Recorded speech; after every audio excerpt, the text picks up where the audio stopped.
এইখানে তোর দাদির কবর, ডালিম গাছের তলে ৩০ বছর ভিজিয়ে রেখেছি দুই নয়নের জলে। এতটুকু তারে ঘরে এনেছিনু, সোনার মতন মুখ, পুতুলের বিয়ে ভেঙে যেত বলে কেঁদে ভাসাইত বুক।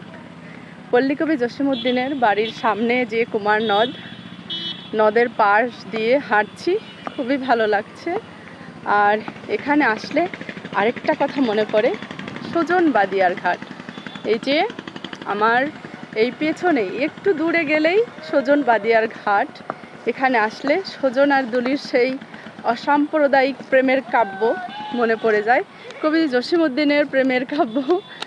তুমি চলে এসেছো। প্রেমের কাব্য সুজন বাদিয়ার ঘাট।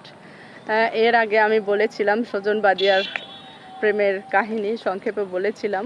এই এই আমার পেছনে আরেকটু গেলেই সুজন আর দুলি যেখানে আত্মত্যাগ করেছিল, জীবন দিয়েছিল, সেই ঘাটটা। নৌকায় গেলে অল্প একটু সময়